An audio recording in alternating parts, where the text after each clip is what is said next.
అఖండ మండలాకారం వ్యాప్తం येन చరాచరం తత్పదం దర్శితం येन తస్మై శ్రీ గురవే నమః. సదాశివసమారంభాం శంకరాచార్య మధ్యమాం అస్మదాచార్యపర్యంతాం వందే గురు పరంపరాం. గురు బ్రహ్మా గురు విష్ణు గురుదేవో మహేశ్వరః గురు సాక్షాత్ పరబ్రహ్మ తస్మై శ్రీ గురవే నమః. నిత్యానందం పరమస్పరం కేవలం జ్ఞానమూర్తిం విశ్వాతీతం గగన సదృశం తత్వమస్యాదిలక్ష్యం ఏవం నిత్యం విమలమచలం సర్వదీ సాక్షిభూతం భావాతీతం త్రిగుణరహితం సద్గురుం తం నమామి. ఓం సహనావతు సహనౌ భునక్తు సహ వీర్యం కరవావహై తేజస్వినావధీతమస్తు మా విద్విషావహై. ఓం శాంతి శాంతి శాంతి.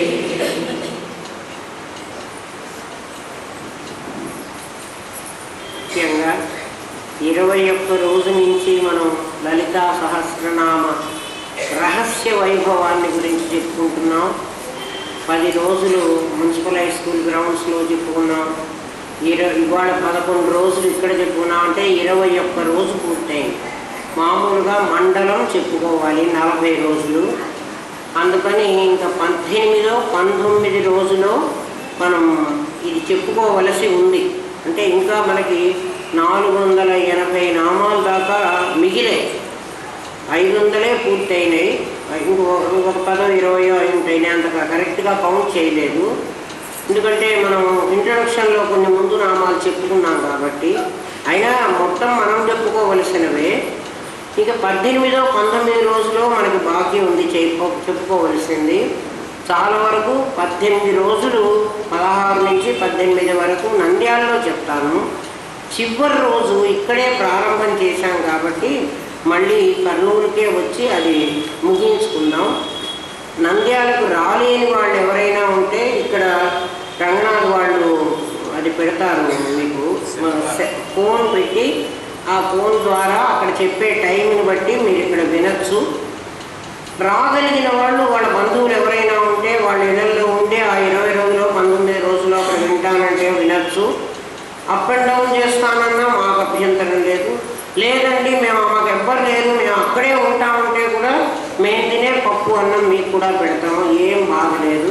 మేమేం తింటే అది తినండి, మాతో పాటు మేము ఎక్కడ ఉంటే అక్కడ ఉండండి. మేము నేల మీద పడుకుంటే మీరు కూడా నేల మీదే పడుకోండి. ముఖ్యంగా ఏమిటంటే అమ్మవారికి మనం కృతజ్ఞత చెప్పుకోవాల్సింది. ఆ కృతజ్ఞత ఏంటో ఆవిడకి అదే చెబుతున్నాం కాబట్టి అది ఆవిడ బాధ్యత.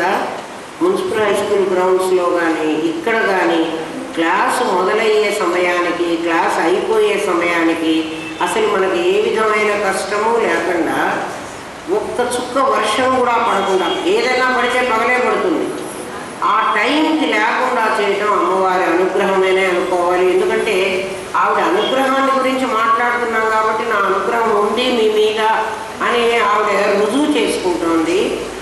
మున్సిపల్ హై స్కూల్ గ్రౌండ్స్లో మనం ఆఖరి రోజు పాఠం అయిన తర్వాత సన్నగా చినుకులు పడ్డాయి. అవి అక్షింతలు మన మీద వేస్తున్నట్టుగా నేను అనుకున్నాను.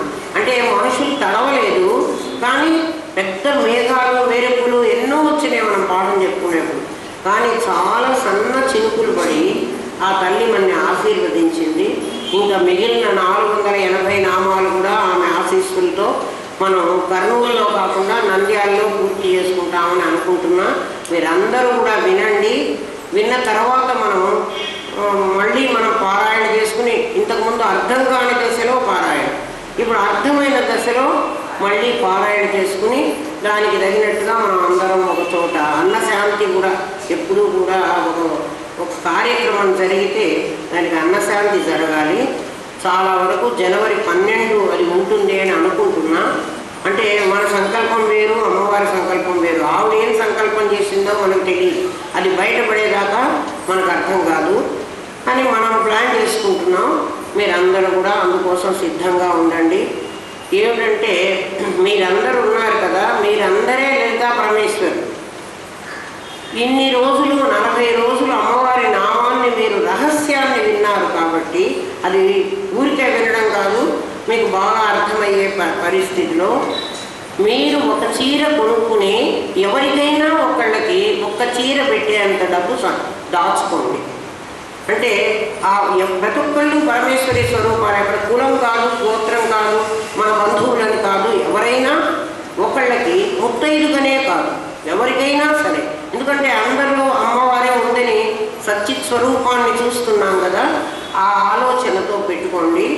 మగవాళ్ళు కూడా ఎవరు వస్తున్నారో వాళ్ళకు కూడా పంచెలో లేకపోతే మన వాళ్ళు అంటే ప్యాంట్ షర్టు కొంటే అమ్మ చాలా అవి కుట్టించుకున్నా ఎక్కువ ఖరీదు గలవి కావాలి కదా, మామూలు తక్కువ ఖరీదు గలవి ఎవరు వేసుకోరు. వాళ్ళకి జుబ్బా పైజామా కొందాము, లేని వాళ్ళు వేసుకొని వాళ్ళకి పంచెలు కొందామన్నారు. అట్లా మనం ఒకటి కొనుక్కుని ఒకళ్ళకి ఒకటి ఇచ్చేటట్టుగా 2 నేను ఒక 25,000 ఆ పన్నులోకి ఇవ్వదలుచుకున్నాను. అంటే అది నా సొంతంగా, అది అందరికీ ఒక 10 రూపాయలు కలుస్తుందో 20 రూపాయలు కలుస్తుందో అదంతా మీరు కొన్నవాళ్ళు నిర్ణయించుకుంటారు. నాకు 25,000 ఉంటుంది అంటే మీ దాంట్లో కలుస్తుంది. మొత్తం మీకు నేనేం పెట్టలేను కూడా, ఎందుకంటే మీ ప్రేమ ఆప్యాయత అసలు డబ్బులతో ఉంచేది కాదు.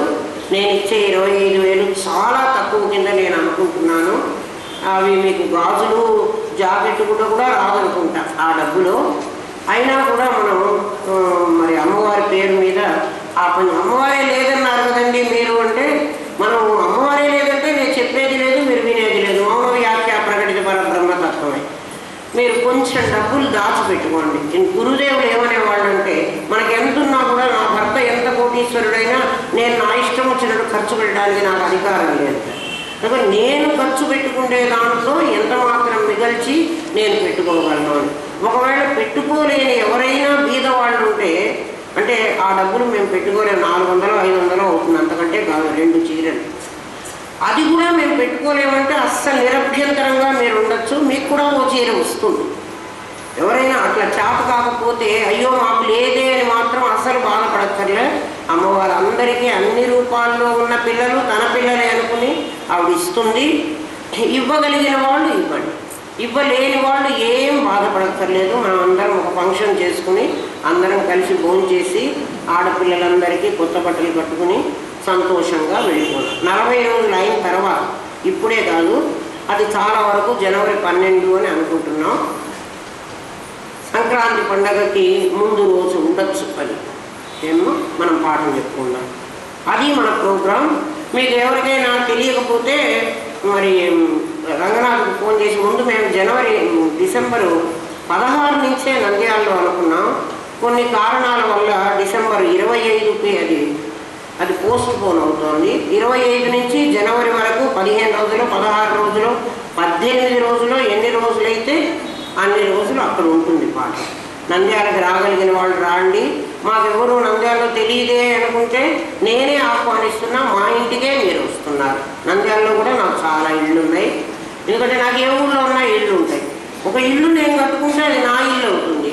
నేను నా ఇల్లు పగలు కొట్టేసుకున్నా, గోడలన్నీ కొట్టేసుకున్నా. అందుకని ఊళ్ళో ఉన్న ఇళ్ళన్నీ నావే, దేశంలో ఉన్న ఇళ్ళన్నీ నావే. అందుకని మా ఇంటికే పిలుస్తున్నాం. మీరందరూ మీరు ఎక్కడున్నా మా ఇల్లే. మా గురుదేవులు అలాగే అనుకోమన్నారు. ఇది మా పెద్దబ్బాయి ఇల్లు, ఇది మా 2వ వాడి ఇల్లు, ఇది 3వ వాడి ఇల్లు, ఇది 4వ వాడి ఇల్లు. 2వ వాడైనా 3వ వాడైనా నా పిల్లలే కదా, అందుకని అన్నీ నా ఇళ్ళే. మీరందరూ నా పిల్లలే. కాబట్టి మీ అన్న ఇంటికో, మీ తమ్ముడింటికో, మీ చెల్లెలింటికో మీరు వస్తున్నారు. ఎవరైనా రావచ్చు, కులాలతో సంబంధం లేదు. బ్రాహ్మణులే రావాలేమో, వైశ్యులే, అలాంటి ప్రశ్నే లేదు. మీరందరూ పరమేశ్వర స్వరూపాలు నాకు తెలుసు, ఎవరైనా రావచ్చు. ఇది మన ప్రోగ్రాం. మనం పాఠం చెప్పుకున్నాం. నిన్న అమ్మవారు ఏమందంటే, హ్రీంకారి హ్రీమతి హృద్య హేయో పాదేయ వర్జిత అక్కడ కదా మనం చెప్పుకుంటున్నాం. హ్రీంకారి అంటే హా రా ఈ అనేటువంటి 3 అక్షరాలు హ్రీం అని. హ్రీంకారి అంటే లోకం వైపు మన దృష్టిని మరలించేది. లోకం వైపు దృష్టి మరలించడానికి ఏం కష్టపడక్కర్లేదు. పరమాత్మ వైపు దృష్టి సారించాలంటే చాలా కష్టం. అమ్మ హ్రీంకారి అంటే అందుకని మన మనస్సు అంతా ఎప్పుడు బయటి ప్రపంచం, బయట ఏమిటి, ఏం జరుగుతోంది, మనకు అంటే బయట వైపు లాగుతున్నది. దానికి అనుకూలంగానే ఇంద్రియాలన్నీ బహిర్ముఖం చేసి పెట్టుకున్నాను. కళ్ళు చూడండి బయటికే చూస్తాయి, అలా అన్ని ఇంద్రియాలు బహిర్ముఖమై ఉన్నాయి, అంతర్ముఖమైనవి లేవు. ఈవెన్ మనస్సు కూడా ఎప్పుడూ బయటికే పోతానంటుంది. దాన్ని లోపల కాసేపు కూర్చోబెట్టండి, అస్సలు కూర్చోదు. దానికి బయటికి వెళ్ళడం అలవాటు. ఎందుకు అంటే అమ్మ హ్రీంకారి. ఆమెకి ఈ సృష్టి స్థితి లయ అనేటువంటి వాటిని ఇష్టపడడం, వాటి మీద ఆసక్తి ఎక్కువగా ఉంది. ఎట్లా అంటే పిల్లవాడు చిన్నవాడుగా ఉన్నాడు అనుకోండి, వాడికి ఆడుకోవాలంటే భలే ఇష్టం. చిన్నపిల్లలుగా ఉండేవాళ్ళకి ఇవాళ మీ క్లాస్ టీచర్ రాలేదు, సెలవు పెట్టింది, మీరందరూ గ్రౌండ్లోకి వెళ్ళి ఆడుకోండిరా అని పిల్లలకి చెప్పామనుకో, వాళ్ళకి ఎంత సంతోషమో. స్కూల్కి వచ్చారు, వాళ్ళు స్కూల్కి వచ్చి చదువుకోవడానికే వచ్చారు. ఆ రోజు టీచర్ గారికి ఏదో పని ఉంటే ఆవిడ సెలవు పెట్టారు. ఇంకో టీచర్ ఎంగేజ్ చేయడానికి మరి లేదో ఏం కథో వాళ్ళ కష్టం ఏంటో మనకు తెలియదు. ఒక టీచర్ వచ్చి ఎక్స్ట్రా టీచరు, నాయన ఇవాళ మీకు ఇక్కడ టీచర్ రారు ఈ అవరు, అందుకని మీరు అందరూ గ్రౌండ్లోకి వెళ్ళి ఆడుకోండి అని చెప్తుంది. ఆడుకోమంటుంది. వీళ్ళందరూ గబగబా అరుచుకుంటూ కేరింతలు కొడుతూ ఆటకు బయలుదేరుతారు. ఎందుకని అంటే ఆట యందు ఆసక్తి చాలా ఎక్కువ ఉంటుంది. మనమందరం అమ్మవారి దృష్టిలో పిల్లలు, మనందరం కూడా సంసారంలో పడ్డానికి ఇష్టం చూపిస్తాం, కానీ మోక్షం పొందే ఇష్టం మనం చూపించాం. అందుకని హ్రీంకారి సృష్టి స్థితి లయాలను ప్రేరేపించేది అని అర్థం. హ్రీంకారి అంటే హ్రీం అంటే లౌకికమైన భోగాలను చెప్పుకున్నాం, కారి అంటే కలిగించేది. హ్రీంకారి హ్రీమతి. హ్రీమతి మతి అంటే మనస్సు, హ్రీమతి అంటే ప్రాపంచిక విషయములందు ఆసక్తమైన మనస్సు. లౌకికమైన విషయాలు చాలా ఇష్టం మన మనస్సుకి, పరమాత్మ సంగతి అస్సలు ఇష్టం లేదు. చూడండి, ఎవరింటికన్నా సాయంకాలం 6 గంటలు 7 గంటలు ఆ సమయంలో వెళ్ళి చూడండి, వాళ్ళందరూ టీవీలో ఎంగేజ్ అయి ఉంటారు. అందరూ టీవీలో ఏం పెట్టుకుని ఉంటారు అంటే మొత్తం ఛానల్స్, సీరియల్స్ పెట్టుకుని ఉంటారు, లేకపోతే సినిమాలు పెట్టుకుని ఉంటారు. భక్తి టీవీ కానీ లేకపోతే ఎస్విబిసి ఛానల్ కానీ ఎంతమంది పెట్టుకుని ఉంటారు. ఎవరో మా గురుదేవులు మాకు ఇట్లా చెప్పరు. ఇవాళ మీరు వెళ్ళి అందరి ఇళ్ళకి, మీకు తెలిసినా సరే తెలియకపోయినా సరే వాళ్ళ ఇంటికి వెళ్ళి వాళ్ళు టీవీలో ఏం చూస్తున్నారో రాసుకురమ్మంటారు. మేమందరం చచ్చినట్టు పోవాలి. నేను కర్నూలు నుంచి హైదరాబాద్ పోయేదాన్ని పాఠం వినడానికి. గురుదేవులు ఏమనేవాళ్ళంటే, అమ్మ ఇవాళ అందరూ బన్సీలాల్పేట శ్మశానానికి వెళ్ళారు, నువ్వు కూడా వెళ్ళిరా తల్లి అనేవాళ్ళు. ఇంత దూరం పిల్లల్ని వదిలిపెట్టి నేను రైలు కొట్టుకుని, నాకు ఒక్కరోజే సెలవు వస్తుంది, ఒక ఆదివారమే సెలవు వస్తుంది, ఆ ఆదివారం గురువుగారి పాఠం తినాలని కష్టపడి పెడతాను.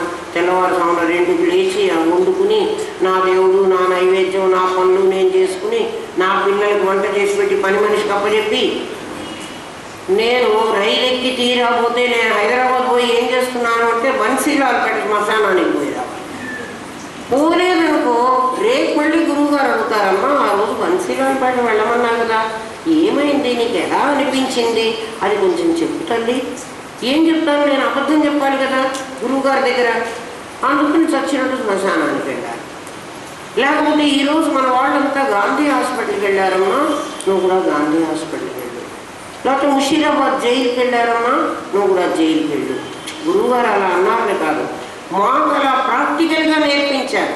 మీకు నేను ఊరికే చెప్తున్నాను, ఇవాళ వెళ్ళి మీరు సినిమాలు అందరూ మీరు నిజమేనా నమ్ముతున్నారు, నా మాట మీరు నమ్ముతున్నారు కాబట్టి నేను చెప్తున్నాను. మా గురుదేవులు అట్లా కాకుండా మీరు వెళ్ళి చూడండి, ఇంటింటికి వెళ్ళి వాళ్ళు ఏ ఛానల్ చూస్తున్నారో ఫలానా ఇల్లు వాళ్ళ నంబరు వాళ్ళు చూస్తున్న టీవీ ఛానల్ మేము రాసుకురావాలి. గురుదేవులు అప్పుడు చెప్తారు, చూడు ఎంతమందికి లౌకిక విషయాల మీద ఆసక్తి ఉంది, పారమార్థికమైన విషయాలు ఎవరు చూస్తున్నారు, ఎవరు చూస్తుంటారంటే 60 ఏళ్ళ ముసలి వాళ్ళు కూడా భక్తి ఛానల్ పెట్టుకోలేదు, వాళ్ళు టీవీ సీరియలే చూస్తున్నారు. సీరియల్ చూడటం తప్పని నేను చెప్పటం లేదు, అంటే లౌకికమైనటువంటి కథలు అందులో ఏముంటున్నాయి, ఆ అత్తగారు కోడలు ఏడిపించడమో, కోడలు అత్తగారు ఏడిపించడమో, ఇంకొకళ్ళ మీద క్రూరంగా ప్రవర్తించడమో, వాళ్ళని క్రూయల్గా మాట్లాడటము, అలాంటి అవి ఉంటాయి. అది వీళ్ళ మీద ఇన్ఫ్లుయెన్స్ అవుతుంది. అటువంటివి అమ్మవారు హ్రీమతి, ఆమె పేరు అందుకని హ్రీమతి. అసలు ఆటోమేటిక్గా నిన్ను ప్రాపంచిక విషయాల మీద ఆసక్తి కలిగిస్తుంది. ఇది ఆమె యొక్క తిరోధాన క్రియ. నువ్వు గ్రహిస్తే నిన్ను అనుగ్రహిస్తుంది. ఆవిడ గొప్పతనం ఏమిటంటే నువ్వు గ్రహించావో నిన్ను అనుగ్రహిస్తుంది, నువ్వు గ్రహించలేదో తిరోధానం వైపే నడిపిస్తుంది. చూడండి, ఎవరైనా మనని చెక్ చేస్తున్నారంటే మన బిహేవియర్ ఇంకో రకంగా ఉంటుంది. ఎవరు చెక్ చేయటం లేదు అంటే మన బిహేవియరు మరో రకంగా ఉంటుంది. అంటే మనం తప్పు పని చేస్తున్నాము అని మనకు తెలిసినా ఎవడైనా చూస్తున్నాడంటే తప్పు పని చేయడానికి ఇష్టపడం, మనం జాగ్రత్తగా ఉంటాం. ఇప్పుడు మనం ప్రాపంచిక విషయాలను ఆసక్తి కలిగి ఉన్నాం, అమ్మవారు మనని చెక్ చేస్తోంది అన్న భయం మనకుంటే ఇది వద్దులేబ్బా ఆమె చూస్తోందిగా. ఎక్కడి నుండి చూస్తుంది? మీ ఇంట్లో.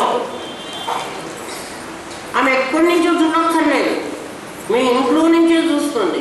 మీ టేబుల్లో నుంచి చూడగలదు, మీ కుర్చీలోంచి చూడగలదు, మీ కిటికీలోంచి చూడగలదు, అసలు మొత్తం మీ మనస్సులో నుంచే చూడగలదు. ఎందుకంటే హ్రీమతి, నీ మనస్సులో ఆవిడ అదే కూర్చుని ఏం చేస్తోందంటే హృదయ అని ఆమెకి ఇంకొక పేరు. హృదయంలో మనోభావాలు ఉంటాయి. భావం, గుణం వేరు, భావం వేరు. భావం ఏది కలుగుతుందో గుణం ఆ భావాన్ని ప్రేరణ చేస్తుంది. సద్భావాలు కలిగితే సత్వం కావాలి దాన్ని ప్రేరణ చేయడానికి, రజోభావాలు కలిగితే రజస్సు కావాలి, తమోభావాలు కలిగితే ఎవరినన్నా చంపుదాం, పూడుద్దాం. మనిషికి ఆ భావం కలిగినప్పుడే ఆ గుణం ప్రేరణ అవుతుంది, వాడు ఆ పని చేస్తాడు, లేకపోతే చెయ్యడు. భవానీ భావనాగమ్య అన్న చోట చెప్పుకున్నాం, భావమును అనుసరించే గుణం ప్రేరణ చేస్తుంది. ముందు పెద్ద సంఘర్షణ జరుగుతుంది, మీరు గమనించారో లేదో. ఏ పని చెయ్యాలన్నా మనం ఈ పని చెయ్యాలి అని మనస్సు నిర్ణయిస్తుంది ముందు. ఆ తర్వాత ఈ బుద్ధి ఆ పని చేస్తే ఈ నష్టం వస్తుంది, ఈ మాట మాట్లాడితే ఈ ప్రాబ్లం రాబోతుంది అని పాపం బుద్ధి చెప్తుంది, ఆప్షన్ ఇస్తుంది. మనసు ఏం కాదులే, నువ్వు ఊరికే అంటావు, ఏం పర్వాలేదు చెయ్యి. ఇది ఎప్పుడు ఠలాయించుకు తిరిగే స్వభావం దీనిది. ఎవరిది? మనస్సుది. బుద్ధిది అలా కాదు, బుద్ధికి విచక్షణ ఉంది. అందుకే బుద్ధి సూర్యుడు, మనస్సు చంద్రుడు. మనస్సుకి వృద్ధి క్షయాలు కూడా ఉన్నాయి. ఎందుకంటే కొన్నాళ్ళు పెరగడం, కొన్నాళ్ళు తరగడం, దాని వృద్ధి క్షయాలు ఉన్నాయి. బుద్ధికి అలా లేవు, పూర్ణిమగా పెరుగుతుంది, అమావాస్యకి తరుగుతుంది. బుద్ధి అలా కాదు, బుద్ధి చాలా తెలివైంది, విచక్షణ జ్ఞానం కలిగింది. మనస్సు ఈ శరీరం మాత్రం సైలెంట్గా ఉంటుంది, ఏం చెయ్యదు. మనస్సు బుద్ధి ఇద్దరు సంఘర్షణ, లోపల కొట్లాడుకుని వస్తారు. మీరు ఊరికే పడుకుని వినండి వాళ్ళ సంగతి. వేదాంతమే అక్కర్లేదమ్మా, ఏ పనికైనా అంటే చాలా చిన్న పనికి. మీకు ఉదాహరణకు చెప్తాను. ఇవాళ వంకాయలు మార్కెట్లో దొరికాయి, కూర వండుకోవాలి అనుకున్నాం. వంకాయలు ఎందుకు తింటావు, అది దురద వస్తుంది, ఇది వెంటనే చెప్తుంది. అంటే నీ ఆరోగ్యానికి పనికిరాదు, బాగుండదు, ఏదో చెప్తుంది పాపం. ఇది వెంటనే ఏమంటుందంటే, మీకు అర్థం కావడానికి చెబుతున్నారా, వంకాయలు తినకూడదని నేను చెప్తున్నాను అనుకోవాకండి, మీకు తెలియాలని చెబుతున్నా. అంటే మీలో కూడా మనస్సు బుద్ధి రెండు మాట్లాడుతూ ఉంటాయి. మాట్లాడటం కాదు, పోట్లాడుతూ ఉంటాయి. అవి రెండు ఎప్పుడు వాడిద్దరికి ఎప్పుడు పడదు. ఇద్దరికీ కూడా విరోధమే. వాళ్ళిద్దరు ఎప్పుడు పోట్లాడుకుంటారు. శరీరం మాత్రం సైలెంట్గా ఊరుకుంటుంది. మనస్సు అంటుంది, వంకాయలే ఈరోజు రూపాయి కిలో ఇస్తున్నాడు, నీకేం నువ్వు 4 రూపాయలు కిలో పెట్టి కొనమంటావు, ఏమక్కర్లేదు, తిను, వంకాయలే తిను. ఇది మెల్లగా తన ఆర్గ్యుమెంట్ని ఇంకా కాస్త బలం పుంజుకుని ఇంకా 2 పాయింట్స్ యాడ్ చేసి ఇది చెప్తుంది మనస్సు. బుద్ధి ఇంకా నాకెందుకు లేని ఊరుకుంటుంది. ఇది తింటుంది. ఇది ఆ వంకాయలు వండుకొని తిన్నది. దీనికి ఏదో ఒంటికి ఎలర్జీ వచ్చిందో, ఆ వంకాయలు కండ్రెక్కిపోయినాయో, అది ఏదో మొత్తానికి ప్రాబ్లం వచ్చింది, ఆ కూర బాగుండలేదు, ఏదో తిన్నది. తిని నాకంతా ఒళ్ళు దురదలు వస్తున్నాయి, ఆ వంకాయలు నాకు అలర్జీ వచ్చింది అని మళ్ళీ ఇది కంప్లైంట్ చేస్తుంది. వెంటనే బుద్ధి చెప్తుంది, నేను చెప్తా కదే 4 రూపాయలు కిలో ఉండేవి నువ్వు కొనుక్కోలేవు అంటే 1/2 కిలో కొనుక్కుని మరో కూర కొనుక్కుని తినవలసింది, ఎవడు నిన్ను కొనుక్కోమన్నాడు, ఎవడా పని చేయమన్నాడు అని మళ్ళీ బుద్ధి దాన్ని దండిస్తుంది. ఇది మళ్ళీ ఇట్లా తుడుచుకొని తిరుగుతుంది. మళ్ళీ రేపు మళ్ళీ దీనికి వ్యవహారమే. అంటే ఈ 2 మీలో ఉన్నాయో లేవో మీరు ఆలోచించండి. ఇవి 2 ఎప్పుడూ సంఘర్షణ కొట్లాడుకుంటూ ఉంటాయి. ఇక ఈ అమ్మవారు ఏం చేస్తుందంటే, అమ్మవారు ఏమి చెప్పదు. ఈ మనస్సు కనుక బలీయంగా ఉన్నప్పుడు శరీరం మనసు మాట వింటుంది. అంటే అవి డిసైడ్ అయిపోయింది, బుద్ధి మాట వినకూడదు అని డిసైడ్ అయిపోయింది, మనస్సు మాటే వినాలి అని. అప్పుడు మనస్సు చెప్పిన పని శరీరం చేస్తుంది. బుద్ధి గెలిచింది అనుకోండి, అంటే మనస్సు గెలిచిందా బుద్ధి గెలిచిందా ఈ సంఘర్షణలో, ఈ పోరాటంలో ఎవరు గెలిస్తే శరీరం వాళ్ళ వైపు పనిచేస్తుంది. శరీరం వాళ్ళ వైపు పనిచేయాలంటే అక్కడ భావం కావాలి, నీకు గుణం కావాలి. ఏది గెలిస్తే దానికి బలం ఇస్తుంది అమ్మవారు. అందుకని ఆమెను కృత్య అన్నారు. కృత్య అర్థమైందా? అమ్మవారు చెడుకి ఎందుకు ప్రోత్సాహం చేసింది? ఎవరినన్నా ఒక చెడ్డ పని చేసేవాడికి కూడా, చెడ్డ పని ఇన్ ద సెన్స్ లంచం తీసుకోవడం చెడ్డ పని మన దృష్టిలో, అంతే కదా. గవర్నమెంట్ మనం చేసిన పనికి మనకు జీతం ఇస్తోంది. ఈ జీతం కాకుండా గీతం కొంచెం తీసుకోవాలనుకున్నాం కదా. ఆ గీతం తీసుకునేటప్పుడు టేబుల్ కింద నుంచి తీసుకోవాలి కదా, టేబుల్ పై నుంచి తీసుకోవడానికి వీళ్ళు. ఎందుకంటే అది జీతం కాదు కదా. జీతం అయితే మామూలుగా క్లర్క్ ఇస్తాడు, ఆఫీస్లో వెళ్తాం, వాడు జోడిస్తాడు, మనం సంతకం పారేస్తాం, మన డబ్బులు మనం తీసుకుంటాం, చక్కగా కౌంట్ కూడా తీసుకోవచ్చు. ఎప్పుడు మళ్ళీ మీరు ఎందుకు లెక్క పెట్టుకున్నారండి, మీ జీతం తీసుకున్నారు. పైగా ఎవరికైనా చెప్పడానికి కూడా ఆఫీస్లోకి వెళ్తాం కదా 1వ తారీఖు, మీరు ఎందుకు వచ్చారు మేడం ఇక్కడికి మమ్మల్ని ఎవరు అడగరు. ఒకవేళ అడిగితే కూడా నేను శాలరీ తీసుకోవడానికి వచ్చాను, నేను శాలరీ కౌంట్ చేసుకుంటున్నాను, నాకు దొంగతనం లేదు. ఇదే నేను లంచం తీసుకున్నాను అనుకోండి, నేను ఇంత డైరెక్ట్గా లెక్క పెట్టుకోగలనా? లెక్క పెట్టుకోలేను. ఎందుకని? నేను చేస్తున్న పని తప్పు అని నాకు తెలుసు. అమ్మవారు నీ లోపల నుంచి ఎలా చెప్తుందంటే, అమ్మవారు గుళ్ళో లేదర్రా, అమ్మవారు మీరు ఎక్కడుంటే అక్కడ ఉంటుంది. ఆమె ఏం చెప్తుందంటే, మీకు మీ శరీరాన్ని వణికిస్తుంది. మీరు తప్పు పని చేసేటప్పుడు మీరు గమనించండి, ఏ తప్పు చేస్తున్నా మీ బాడీ షేక్ అవుతుంది. మనం చేస్తున్నది తప్పు అని లోపల నుంచి చెప్తున్నది, మనం దాన్ని అధిగమిస్తాం. ఏం పర్వాలేదులే.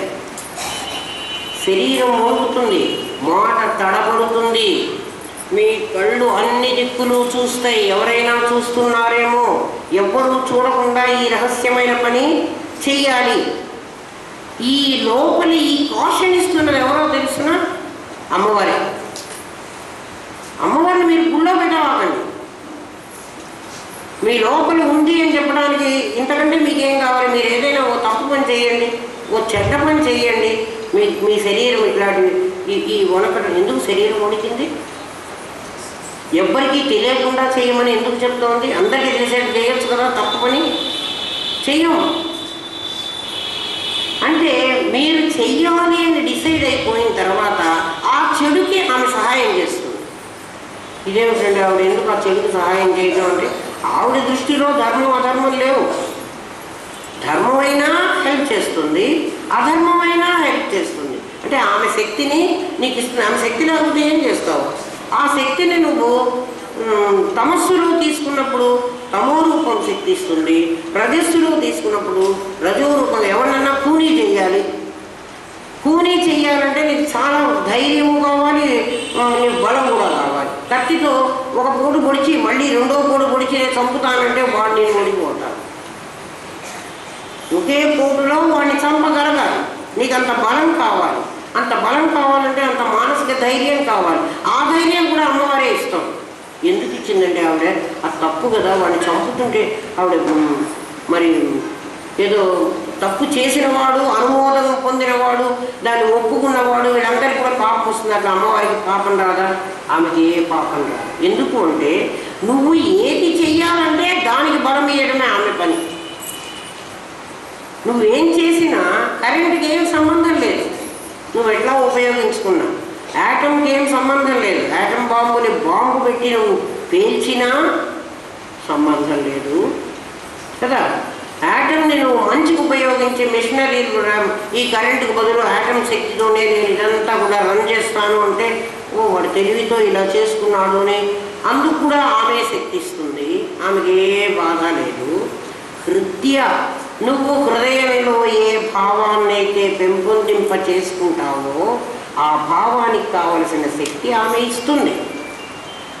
ఈ మాటలో నీకేం అర్థం కావాలంటే నీ హృదయంలో నాకు ప్రాపంచికమైన విషయ వాసనల నుంచి నాకు ఆధ్యాత్మికమైనటువంటి నాకు మోక్షం కోసం ప్రయత్నం చేసేది నాకు కావాలి అన్న సంకల్పం నీకు ఎక్కువగా ఉంటే ఆ సంకల్పాన్ని పెంచే బాధ్యత ఆవిడిది. అందుకని ఆమె పేరు హృదయ.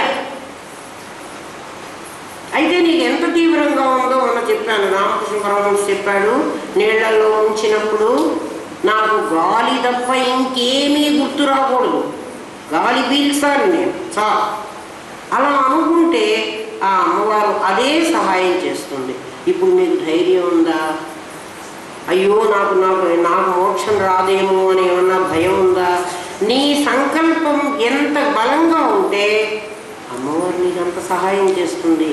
ఎందుకంటే ప్రతి హృదయంలో ఉన్న ఆలోచనను గట్టిపరచడమే ఆవిడ పని.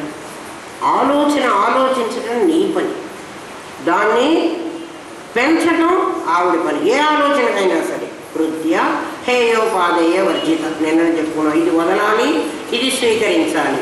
చివరికి పోతే నువ్వు అది తెలుసుకుంటే వదలవలసింది లేదు, తీసుకోవలసింది కూడా లేదు.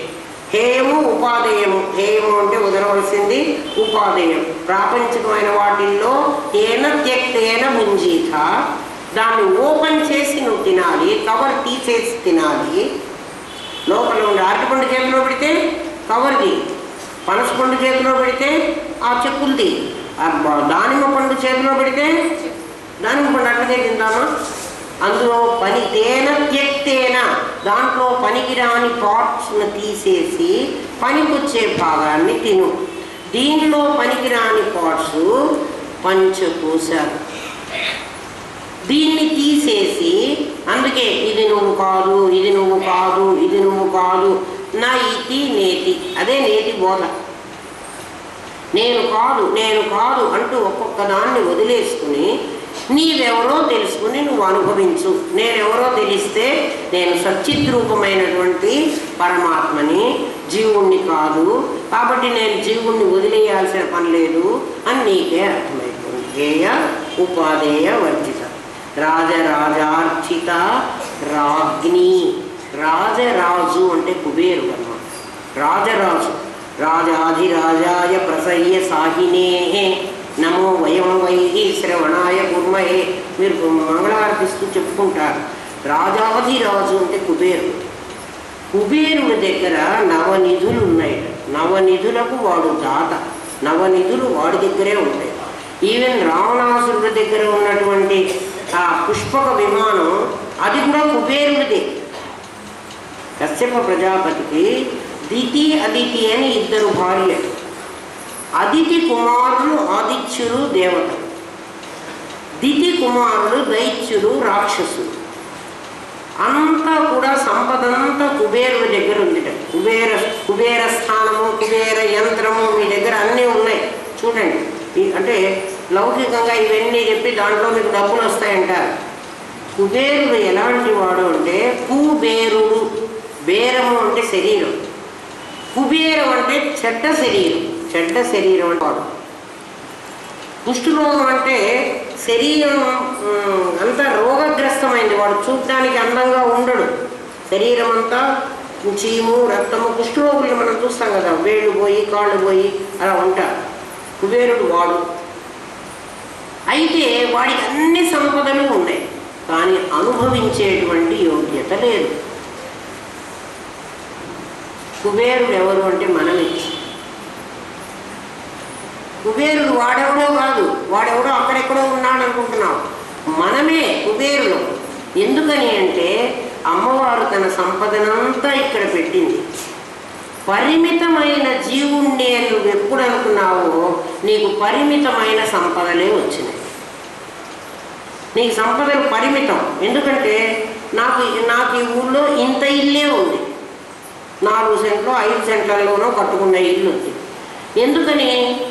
నేను పరిమితమై భానుమతిని అయిపోయాను. అవబట్టి ఏమైంది? ఇంత మేర జాగానే నాకు వచ్చింది. ఇంకా మనకు నిజంగా అయితే నేను ఇంకా 5 సెంట్లు అంటున్నాను, కానీ నిజంగా మనకున్నది 6 అడుగుల జాగా. 6 అడుగులే. అది కూడా మన సొంతం కాదులే, భూమి నవ్వుతుందిట. ఈ భూమి నాది అని మనం ఎవరైనా అంటే వెంటనే భూదేవి నవ్వుతుందిట. ఒరే, ఇది మీ నాన్న కూడా నాదన్నాడు. ఎందుకంటే ఈ ఇల్లు మా నాన్న నాదే అన్నాడు, మా తాత కూడా ఇది నాదే అన్నాడు, నేను నాదే అంటున్నా, రేపు నా కొడుకు నాదే అంటాడు, మా మనవడు కూడా నాదే అంటాడు. మరి ఇల్లు నాదైతే మా తాతదేమిటి? ఇదే ఇల్లు కదా మా తాత కూడా నాదే అన్నాడు. మరి ఈ ఇల్లు మా తాతదే నాదే, మా నాన్నదే, లేదా నా కొడుకుదే. ఇల్లు ఇల్లే. దాన్ని నేను నాది అనుకుంటున్నాను. ఒకప్పుడు నాది అనుకున్న మా తాతగారు వెళ్ళిపోయారు. అప్పుడు నాకు బుద్ధి రావాలి, ఒరే ఇది నాది అంటున్నానేమిటి? నాకు బుద్ధి రాదు. నేను పరిమితమైన ఇంత సంపదని నేను అనుభవించకుండా నన్ను నేను పరిమితం చేసుకునేటప్పటికీ, అంటే జీవత్వాన్ని నేను ఆపాదించుకున్నాను. నాకు యథార్థంగా జీవత్వం లేదు, నేను జీవుణ్ణి కాదు అసలు. ఇప్పుడు నేను బ్రహ్మమును అవ్వాల్సిన పనే లేదు, నేను ముందు కూడా బ్రహ్మమునే. మరి ఎందుకురా ఈ జీవత్వం ఆపాదించుకున్నావు? నాకు తెలియనప్పుడు మా అమ్మ కడుపులో నుంచి నేను బయటికి రాగానే నేను ముందు అడిగిన ప్రశ్నే ఇది. ఏమడిగానో తెలిసిన? కోహం. నేను మా అమ్మని అడిగాను, పిల్లవాడు కోమా అని ఏడుస్తాడు చూడండి. అంటే ఏమిటది? 3 నెలల తర్వాత వాడు ఏడుపు వేరుగా ఉంటుంది. ఇప్పుడే పుట్టిన మా గురుదేవులు వాళ్ళని హాస్పిటల్కి వెళ్ళి చూసి రండి, ఆ ఏడుపు విని రండి అనేవాడు. మేము వెళ్ళి వినొచ్చేవాళ్ళం. పిల్లవాడు అడుగుతున్నాడు కోమం, నేనెవరు అని అడుగుతున్నాడు. వాళ్ళమ్మ వెంటనే వాడిని దగ్గర తీసుకుని, నాన్న నా కొడుకురా, నా కొడుకురా అని వాడికి చెప్పింది. వాడు ఎక్కడ మర్చిపోతాడో నా కొడుకు అన్న సంగతి. పదే పదే వాడికి నువ్వు నా కొడుకువి, వీడు మీ నాన్న, వీడు మీ అన్న, ఇది మీ అక్క రోజు చెప్పింది. ఇంకా ఏం చెప్పిందో తెలిసిన మా అమ్మ, నా పేరు, నీ పేరేమిటి? ఇది నీ పేరు, ఇదే నీ పేరు. తల్లి ఆ రోజే కనుక మదాలసలాగా శుద్ధోసి బుద్ధోసి, నాయన నువ్వు శుద్ధ బుద్ధ శుద్ధ ముక్త స్వరూపుడివైన పరబ్రహ్మ స్వరూపుడివిరా, నువ్వెందుకు ఈ జీవత్వంలో వచ్చి పడ్డావు అని మా అమ్మ ఆ రోజు నాకు చెప్తే, ఉయ్యాల్లో పడుకోబెడుతున్న ఆ పిల్లవాడికి మేనత్త పేరు పెడుతుంది. మేనత్త వచ్చి వాడి చెవిలో పేరు పెడుతుంటుంది.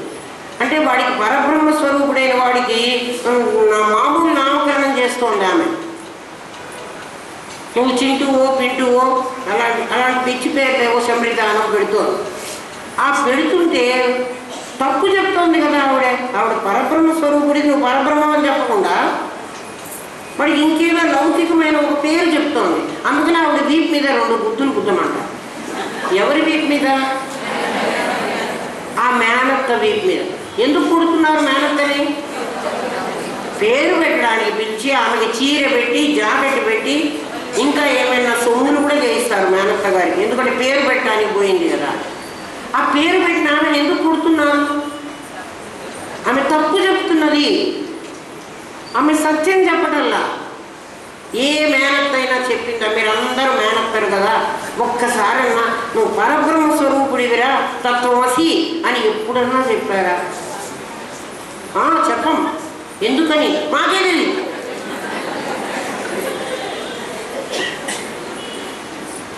నాకే తెలియదు. తెలియని వాడే నేనేం చెప్తాను? అందువల్ల నేను తప్పే చెప్పాను. అందుకని వాడు పాపం ఇదే సత్యం అనుకున్నాడు.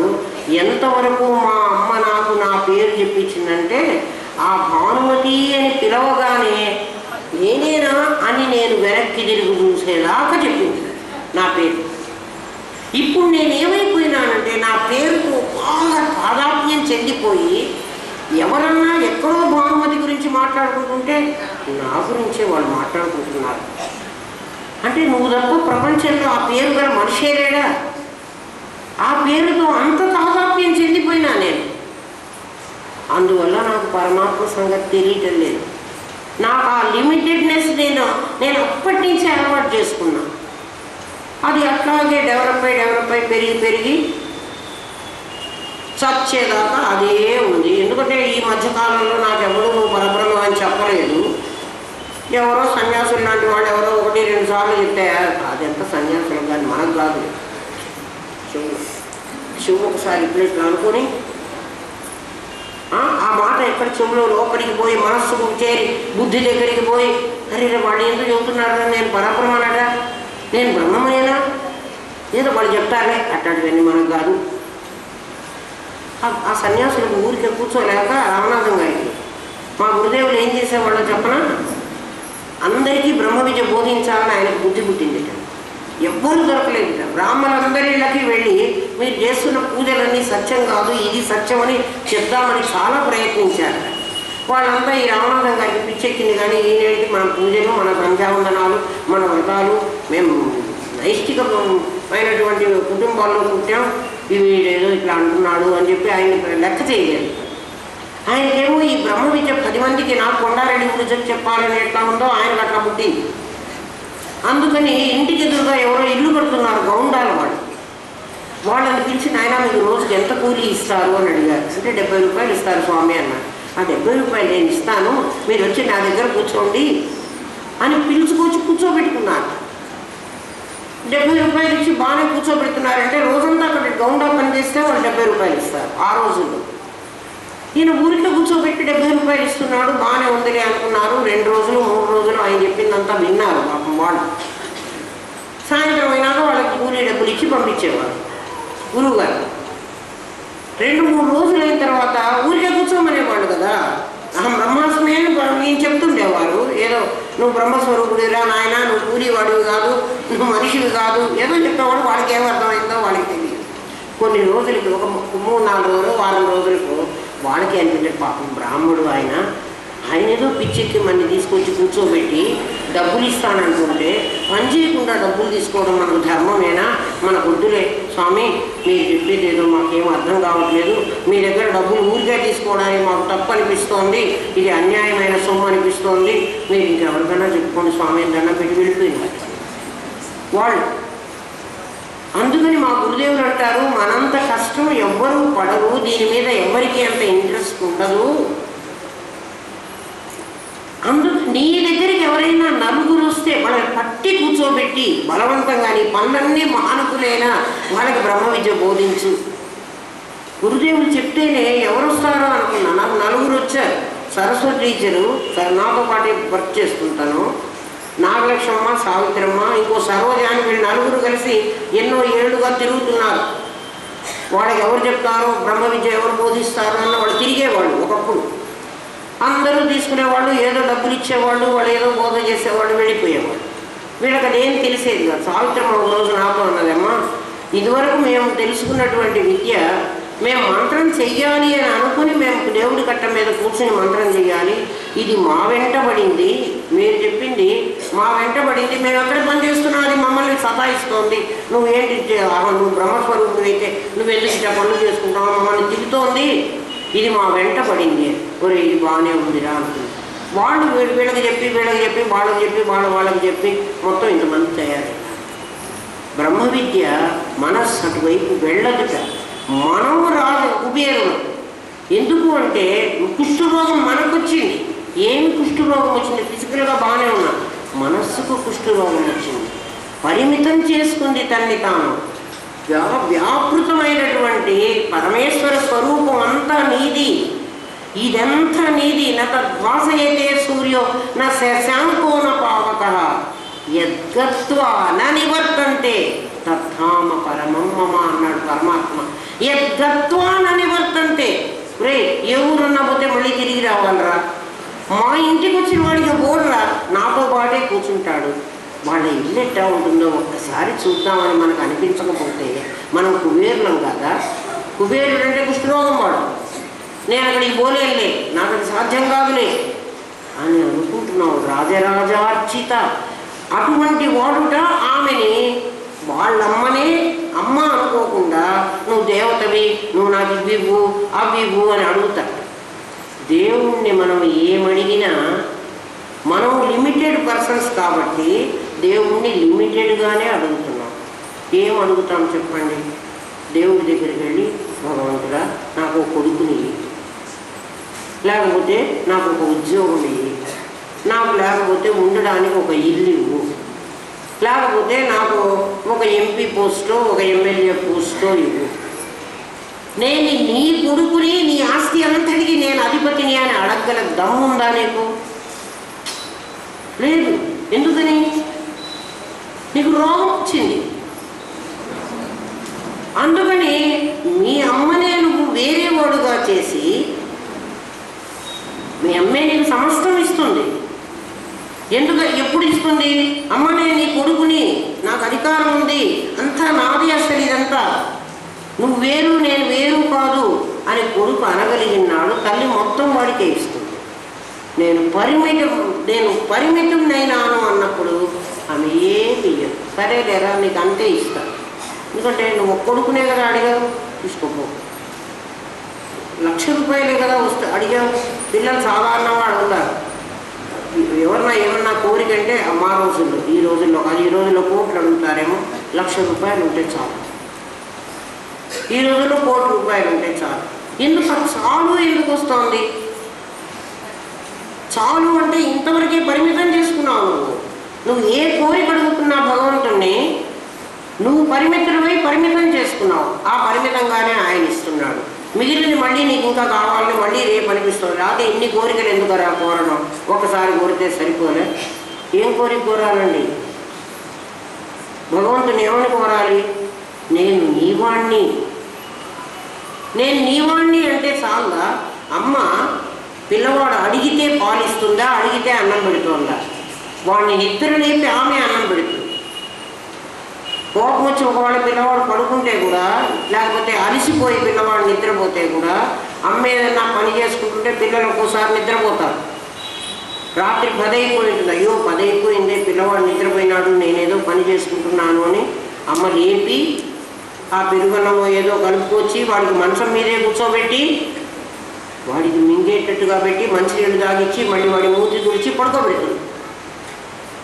పిల్లవాడు అడగలేదు కాబట్టి అమ్మ ఇలా చేసింది. వాడు అడిగితే ఏమి అంత అడిగిన వరకే ఇస్తుంది.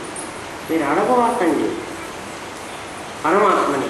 రాజరాజార్చిత అంటే అది కుబేరుడిలాగా. ఈ కుబేరుడు అన్న పదానికి కాదు, ధృతరాష్ట్రుడు రాష్ట్రాన్ని ధరించిన వాడు. రాష్ట్రం అంటే శరీరం. దీన్ని ధరించాడు. దీన్ని ధరించి వాడు అజ్ఞానం అనేటువంటి గుడ్డితనం తెచ్చుకున్నాడు. అందుకే పుట్టుకతోనే ధృతరాష్ట్రుడు గుడ్డివాడు. పుట్టుకతోనే జీవుడు అజ్ఞానంతో ఆవరించుకుని ఉన్నవాడు. వాడు ధృతరాష్ట్రుడు. ఈ రాష్ట్రం నాది అనుకున్నాడు. నాది అని ఎప్పుడు అనుకున్నాడో, అజ్ఞానం వల్ల కదా ఇది నాది అనుకున్నాడు. దీన్ని వదిలిస్తుంటే వాడికి భయం కలుగుతోంది. దీన్ని వదిలించడం అంటే యముడు వచ్చి దీన్నే ఎత్తుకుపోతాడు, నన్ను ఎత్తుకుపోడు. నన్ను ఎత్తుకుపోలేడు. ఎందుకని? వాడు నేను ఒకడే.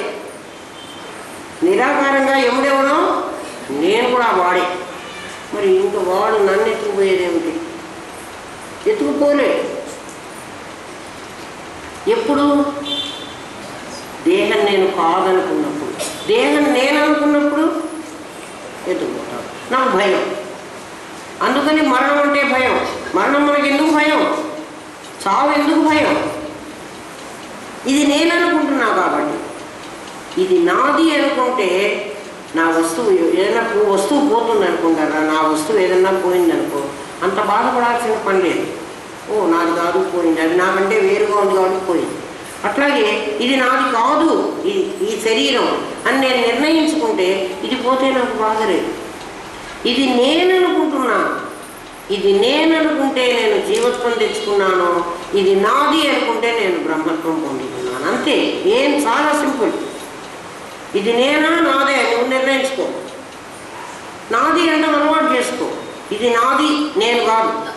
తర్వాత నీకు కొంతకాలానికి నాది కూడా నేనేరా, అంతా కలిసి నేనే, అది కూడా నేనే, ఇది కూడా నేనే, ఇది కూడా నేనే అన్ని ప్రవిరామం అయిపోతే ఇప్పుడు ముందు ప్రత్యభిజ్ఞ ద్వారా అది వేరు నేను వేరు నేనిది అది నాది అని అనుకో.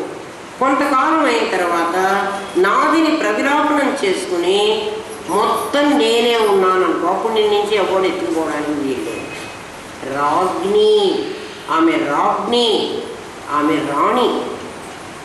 ఈ మొత్తానికి ఆమె రాణి. రాణి దగ్గరికి వెళ్ళి ఎవరైనా వజ్రాల అంగడికి వెళ్ళి 1 కిలో ఉప్పు ఇస్తారా అని ఎవరన్నా అడుగుతారా? ఎవ్వరు అడగరు. ఎందుకని? అది వజ్రాల అమ్మే షాప్. అందులో ఉప్పు అంత చౌక పదార్థం అందులో ఉండదు. అలా ఆమె మహారాణి. దేనికి? శ్రీమన్నగర నాయిక. ఈ నగరానికంతా ఆవిడ నాయకురాలు. ఆవిడ దగ్గరికి వెళ్ళి అమ్మ నాకు కొంచెం డబ్బులు ఇస్తావా, నాకు ఒక ఉద్యోగం ఇస్తావా, లేకపోతే నాకు ఈ రోగం నయం చేస్తావా, మనం అడిగేవన్నీ ఎలాంటివి? రాణిగారి దగ్గరికి వెళ్ళి ఎవరైనా, మీకు ఇంకా అర్థమయ్యేది చెప్తాను. మీకు ఎవరో చాలా చాలా దగ్గర వాళ్ళు ఎవరైనా ఉండి ప్రైమ్ మినిస్టర్ ఆఫ్ ఇండియాతో మీకు ఒక అపాయింట్మెంట్ ఇప్పించారు. ఒక 10 నిమిషాలు ప్రైమ్ మినిస్టర్ ఆఫ్ ఇండియా దగ్గరికి వెళ్ళి మీరు మాట్లాడచ్చు. ఎవరో ఇప్పించారు కాసేపు. వెళ్ళి ఏమండి మా ఆఫీసర్ గారు నాకు క్యాష్ లీవ్ ఇవ్వటం లేదు, నాకు ఒక క్యాష్ లీవ్ ఇప్పిస్తారా అని అడుగుతారా? ప్రైమ్ మినిస్టర్ దగ్గరికి వెళ్ళి అడగాల్సిందేనా? క్యాష్ లీవ్ ఎవరు ఇవ్వాలి? నీ ఆఫీసర్ ఇవ్వాలి. వాడు ఇవ్వకపోతే ఏదో కారణం ఉంటుంది. వాడిని ఎట్లా నాయన ఇది నాకు అవసరంగా, ఇది నేను పెట్టుకోవాలరా, వాడిని ఏదో అడుక్కో, లేకపోతే వాడితో తంటాలు పడు. ప్రైమ్ మినిస్టర్ ఆఫ్ ఇండియా దగ్గరికి వెళ్ళి నాకు ఇవాళ తినడానికి అన్నం లేదు, గరిటెడు పప్పిస్తారా, మీరు వండుకున్న అన్నం కాస్త నాకు పెడతారా అని అడిగితే ఏం బాగుంది చెప్పండి? అమ్మవారిని మనం అడిగేవన్నీ అలాంటివి అని. ఆమె రాజ్ఞి. నువ్వేం చేస్తున్నావు? ఆమె దగ్గరికి పోయి బిచ్చగాడల్ని అడుగుతున్నావు. ఎప్పుడు ద్వైతులందరికీ ఇది తిట్టే. ద్వైతులు ఉంటారు. ద్వైతులు అంటే ఎవరు? దేవుడు వేరు, నేను వేరు. వేరేలా నాయన నువ్వు వాడు ఒకటి కాదులే. ఎట్లా? ఎందుకంటే నువ్వు కించిట్నుడివి, వాడు సర్వజ్ఞుడు. నువ్వు వాడు ఒకటి ఎప్పుడు కాదు. అయినా కూడా వాడు దేవుడు, వాడు సర్వశక్తివంతుడు అని నీకు తెలిసినప్పుడు వాడిని చిన్న అడుగుతావేనరా? ఈ భిక్షమెత్తుకుండే అలవాటు మానుకో. రాజ్ఞి దగ్గరికి వెళ్ళినప్పుడు నువ్వు కూడా అంత లెవెల్లో ఉండు. ఏ లెవెల్లో ఉండమంటారండి? నేను నీ కొడుకుని, నేను నీ వాణ్ణి, నాకేం పెట్టాలో నువ్వే చూసుకోమ్మా. దేవుణ్ణి ఏమన్నాడు? నేను నీ వాణ్ణి, నువ్వు ఆ బ్రహ్మకేటని చెప్పావు కదా, అంటే నువ్వు నాకు అమ్మవు కాదా? కాకపోతే నువ్వు నా సవితి కొడుకురా అని నాకు చెప్పు, డిక్లేర్ చేయి, నేను వెళ్ళిపోతాను. నువ్వు అట్లా అంటలేదు కదా. మా అందరికీ నేనే అమ్మని అన్నావు కదా. నేను అమ్మని అయితే నువ్వు నాకు అమ్మవి, నేను నీ కొడుకుని, నాకేం పెట్టాలో నువ్వే పెట్టుకోమ్మా, నువ్వే పెట్టుకోమ్మా అంటే ఆవిడే ఎన్నో పెడుతుంది. నువ్వు అడిగితే చాలా తక్కువైపోతుంది. ఆలోచించు. అంతవరకు వద్దు. మన వాకిట్లోకి బిచ్చగాడు వస్తాడు. అమ్మ ఇంత అన్నం అన్నా, ఇంత పప్పు అన్నా, ఇంత కూర అన్నా, ఏదన్నా పెట్టమని అడుగుతాడు వాడు. అంతే కదా. అంటే అన్నం అన్నా పెట్టు, పప్పు అన్నా పెట్టు, కూర అన్నా పెట్టు, అట్లా అడుగుతాడు. నువ్వు చుట్టంగా ఇంటికి వచ్చి కూర్చో. కూర్చున్నాం అనుకో, మన ఇంటికి ఎవరన్నా చుట్టాలు వచ్చి కూర్చుంటారు, వాడు మన అన్నం పెడతావో, పప్పు పెడతావో, కూర పెడతావో అని అడుగుతాడా? వాడు ఏం అడగడు. వాడు అధికారంగా వచ్చి కూర్చున్నాడు. వాడికి మనం తినేదానికంటే ఎక్కువగా వండి పెడతామా పెట్టాము. మనం ఒకవేళ ఒక పప్పే వండుకుని అన్నమే తిన్నా, మనం ఏకమాత్ర ప్రయోగం చేసుకున్నా, చుట్టం వస్తే వాడికి ఇంకో 2 రకాలుగా చేసి మన స్టేటస్ కోసమైనా పెడతాం కదా. ఇప్పుడు అమ్మవారి దగ్గరికి నువ్వు అట్లా వెళ్ళు, బిచ్చగాడుగా వెళ్ళవా. లలితా సహస్రనామం విన్న తర్వాత మీకెవరికైనా మీరు ఏదైనా దేవుణ్ణి అడుగుతున్నారు అనిపిస్తే, అయ్యో నేను బిచ్చగాడిని అయిపోతున్నానే అన్న ఫీలింగ్ తెచ్చుకుని, అమ్మ నేను నీ కొడుకుని కొట్లాడండి ఆమెతో. ఆమె తప్పకుండా మిమ్మల్ని కరుణిస్తుంది. ఎందుకంటే ఆమె చేయలేని పనే లేదు.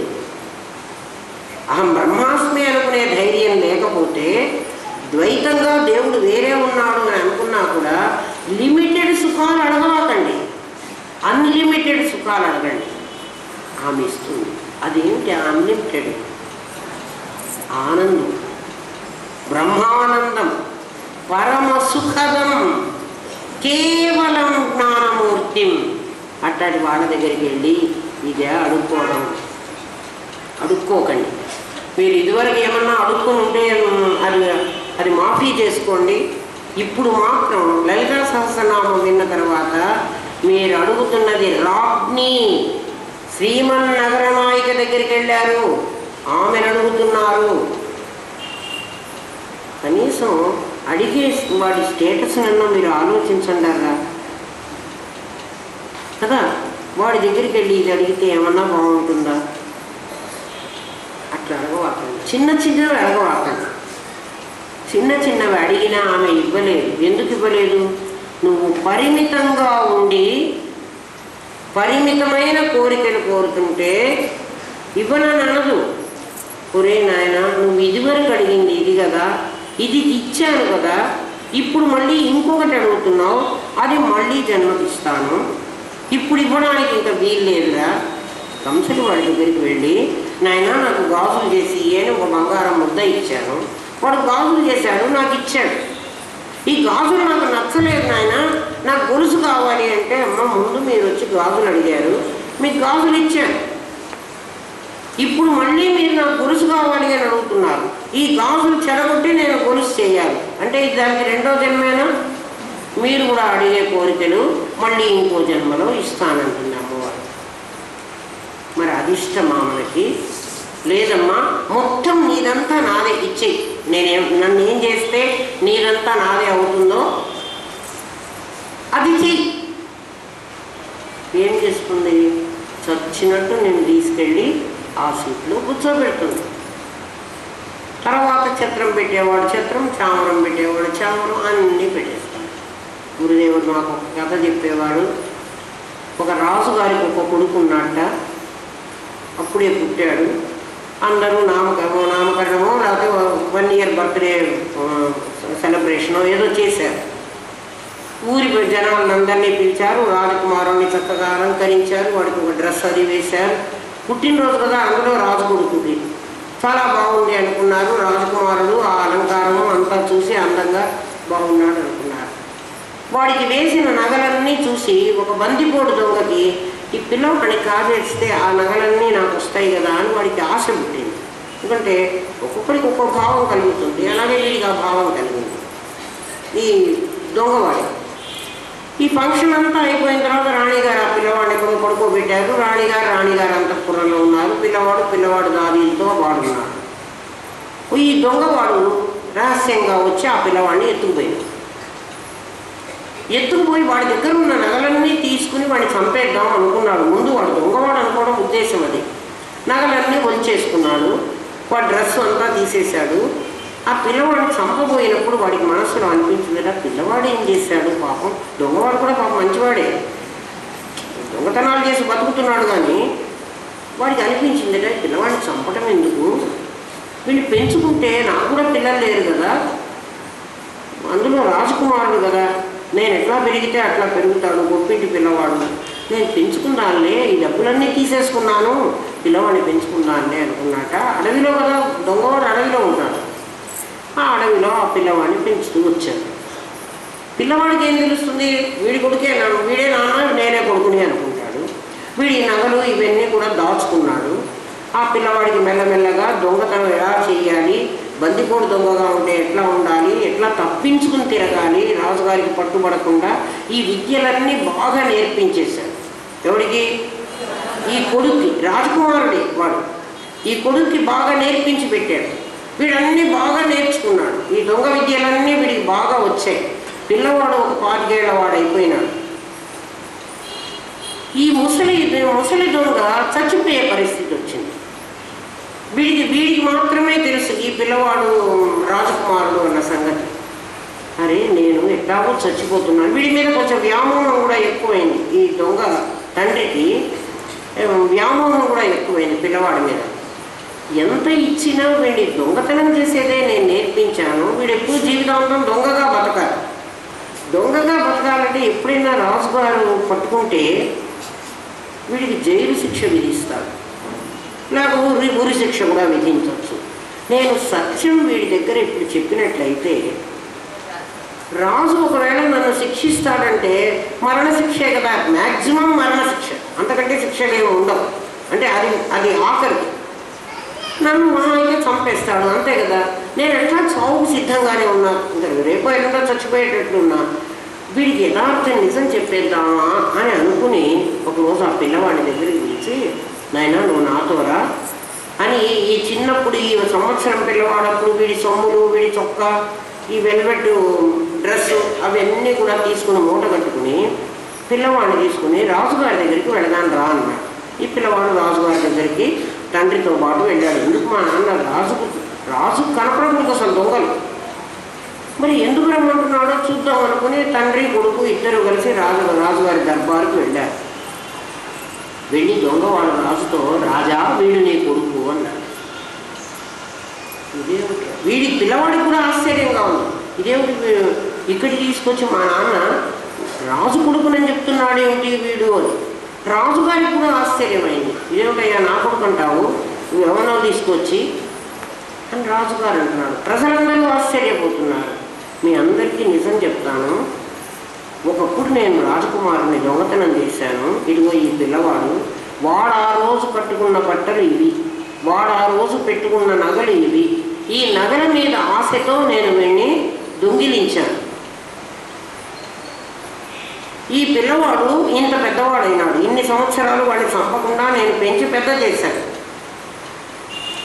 వీడు ఇవన్నీ మీరు ప్రూఫ్ చూసుకోండి అని ఇచ్చాడు. అక్కడున్న ప్రజలందరూ అవును ఆ రోజు రాజుగారి కుమారుడి బర్త్డేకి మేమందరం వచ్చాం, ఇదే చొక్కా ఆ పిల్లవాడు వేసుకున్నాడు, ఈ నగలే. అంటే ఫోటోలు తీయలే, ఆ రోజుల్లో ఫోటోలు లేవు, కెమెరాలు లేవు ఆ పిల్లవాడు చిన్నప్పటి ఫోటో చూపించడానికి. ఇవన్నీ వాళ్ళు అంగీకరించారు, ప్రజలందరూ అంగీకరించారు. ప్రజలు అంగీకరించకపోతే రాజు వెళ్ళి నా కుమారుడిని తీసుకోవడానికి వీల్లేదు, వాడు ఎవడో. ఈ పిల్లవాడు అనుకున్నట్ట నేను రాజు కొడుకునా, నేను ఎట్లా రాజు కొడుకుని అవుతాను, నిన్నటిదాకా నేను దొంగవాడి పిల్లవాడిని, నేను దొంగతనాలే చేశాను, ఇవే నేర్చుకున్నాను. వాడికి అనుమానం వచ్చింది, అవునా కాదా అని. అయినా అంత కాకపోతే మా నాన్న ఇంత ఖచ్చితంగా ఎలా చెప్తాడు, ఖచ్చితంగా నేను రాజు కొడుకునే అయ్యి ఉంటాను, దొంగతనం చేశాడని చెబుతున్నాడు కదా, కాబట్టి నేను రాజకుమారుణ్ణే అనుకోగానే రాజుగారు వీడిని ముందు సింహాసనం మీద కూర్చోబెట్టారు. వీడు ఇంకా రాజ డ్రెస్సులో లేడు. వీడు నా కొడుకు అని తెలిసిన తర్వాత, ప్రజలందరూ అంగీకరించిన తర్వాత, సాక్ష్యాధారంతో రుజువైన తర్వాత ఆ పిల్లవాడిని రాజసింహాసనం మీద కూర్చోబెట్టేశారు. వెంటనే ఎప్పుడైతే వీడిని రాజుని డిక్లేర్ చేశారో, ఛత్రం పట్టేవాడు ఛత్రం పట్టారు, చామరం పెట్టేవాడు చామరం పెట్టారు, కిరీటం పెట్టేవాడు కిరీటం పెట్టారు, రాజుగారి డ్రెస్ అంతా వీడికి వేసేస్తారు. దొంగవాడి ఇంట్లో ఉన్నప్పుడు వీడు రాజకుమారుడు కాడా? మరి రాజకుమారుడని వాడికి తెలియలేదు కదా, వాడు దొంగగానే బతుకుతున్నాడు కదా. మనం అందరం అదేను, మనం అందరం బ్రహ్మస్వరూపులమయ్యుండి ఈ అమ్మ నాన్న అనేటువంటి దొంగలు మనని తీసుకొచ్చారు ఈ ప్రపంచంలోకి. తీసుకొచ్చి వీళ్ళ పిల్లవాడని పెంచుతున్నారు, వీళ్ళ డ్రెస్సులు వేశారు మనకి, వీళ్ళ పేరు పెట్టారు. ఆ అడవిలో వాళ్ళందరూ ఏమంటారు? ఈ పిల్లవాడిని ఆ బందిపోడు దొంగ కొడుకు అంటున్నారు. ఈ ఊళ్ళో అందరూ నన్ను ఏమంటున్నారు? ఫలానా వాడి కొడుకుని అంటున్నారు. నేను వీడి కొడుకుని కాదు. వీడు నన్ను తీసుకొచ్చాడు దొంగవాడు. వీడు నన్ను దొంగతనం చేసి తెచ్చాడు. లేకపోతే నేను ఆకాశంలో మా అమ్మ నాన్న దగ్గర ఉండేవాడిని. మా అమ్మ నాన్న ఎవరు? పరమేశ్వరి, కామేశ్వరాంకస్థ. నేను గణపతిని. నన్ను తీసుకొచ్చి వీళ్ళకి ఇష్టం వచ్చిన పేరు పెట్టారు. నన్ను దొంగగా పెంచారు. మళ్ళీ వీళ్ళే అంటే గురుస్వరూపంగా వచ్చి నాకు, మరి వాళ్ళకి తెలియదు కదా, దొంగవాడే చెప్పాడు అక్కడ. గురుస్వరూపంగా వచ్చి నా ప్రీవియస్ బర్త్, నా ప్రజెంట్ బర్త్ తెలిసిన వాడు వీడు చెప్తున్నాడు, ఒరే నువ్వు బ్రహ్మస్వరూపుడివిరా, నువ్వు అనవసరంగా వీళ్ళ కొంపలో పడి ఫలానా వాడు. ఇప్పుడు మిమ్మల్ని కూడా అడగగానే మీరేం చెబుతారు? ఈ దొంగ తండ్రి పేరే చెప్తారు, దొంగ తల్లి పేరే చెప్తారు, దొంగ మొగుడి పేరే చెప్తారు కదా వీళ్ళు కదా. అంటే ఈ దొంగ సంసారంలో వీడిని తీసుకొచ్చి దొంగవాడు ఏం చేశారో తెలిసిన, వాడి దొంగల్లాంటి ఆ పల్లెలో ఉండేటువంటి అమ్మాయితోనే పెళ్లి కూడా చేశాడు వీడి. కర్ణుడు అందుకే అంటాడు, సూతుని చేతికి దొరకి సూత కళత్రము పాలు ద్రావి ఆ సూతుని అన్నమును గుడిచి సూత కులాంగనయందు నందనవరాతము కాంచి. నేను సూత్రుడికి దొరికాను, సూత్రుడి భార్య దగ్గర పాలు తాగాను, సూత్ర పిల్లనే పెళ్లి చేసుకున్నాను, ఆ సూత్ర పిల్ల వల్ల సూత్ర సంతానాన్ని కన్నాను. నేటికి ఒక రాజకుమారుడ పాండవుడే ఇసి ఎవరే గతి సిగ్గుమాలినని అంటాడు. ఎవరే గతి సిగ్గుమాలినని కుంతిని అంటాడు. ఆ కుంతికి సిగ్గు లేకపోయిందేమో, నన్ను అట్లా వదిలేసింది కదా, నేను ఇందులో దుర్యోధనుడితో పాటే ఉంటాను అంటాడు. మరి మీరు కూడా కర్ణుడిలాగా అలా ఉంటాను అనుకుంటే, కర్ణుడు చచ్చిపోయిన తర్వాత నేను వాంగా కర్ణుడిని చంపాను అంటాడు అర్జున్.